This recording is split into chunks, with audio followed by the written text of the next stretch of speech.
Scientists discover revolutionary method that makes fuel from water and sunlight, but it's not finished yet.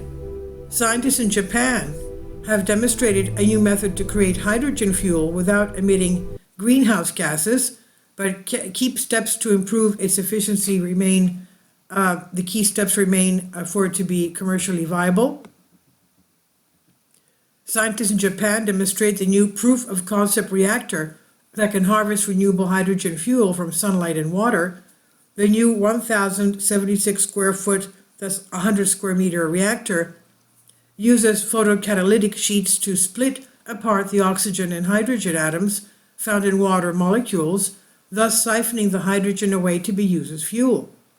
And while the technology remains in its infancy, the scientists behind the research say that if more efficient photocatalysts can be developed, their breakthrough could enable the production of cheap, sustainable hydrogen fuel to meet various energy needs. They published their findings December 2nd in the journal Frontier in Science. Sunlight-driven water splitting using photocatalysts is an ideal technology for solar to chemical energy conversion and storage, and recent developments in photocatalytic materials and systems raise hopes for its realization, said senior author Kazunari Domint, chemistry professor at Shinshu University, Japan. He said, however, many challenges remain. Upon being exposed to light, photocatalysts boost chemical reactions that break water molecules down into their constituent parts.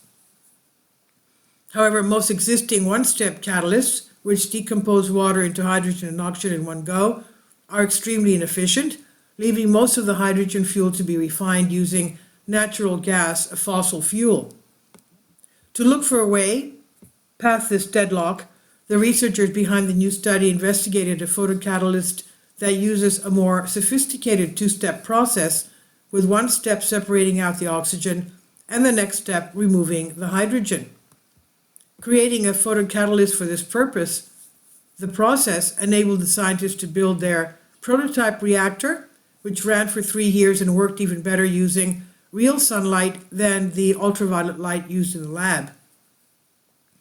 In our system, using an ultraviolet responsive photocatalyst, the solar energy conversion efficiency was about 1.5 times higher under natural sunlight, first author Takashi Hisatomi, researcher at Shinshu University, said.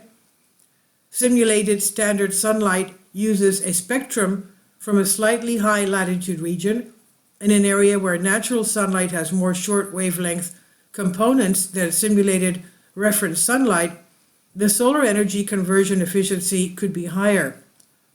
Despite these promising gains, the efficiency of their reaction is still too low for commercial use.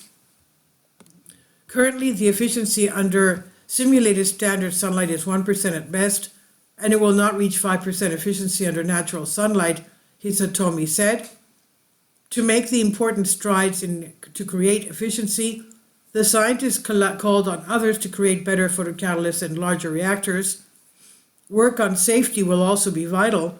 Hydrogen fuel refining also produces the explosive byproduct oxyhydrogen, which can be safely disposed of in the two-step process. The most important aspect to develop is the efficiency of solar to chemical energy conversion by photocatalysts, Doman said. If it is improved to a practical level, many researchers will work seriously on the development of mass production technology and gas separation processes, as well as large-scale plant construction.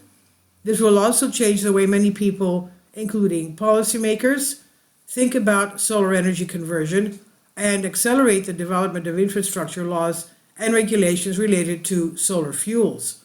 This is by Ben Turner on Life Science. Please leave your comments and thank you for your support. Please support my Patreon account.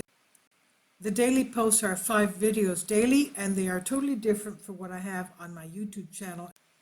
Thank you so much for your support and that you find all my content so interesting. You'll find the Patreon account details in the description box below.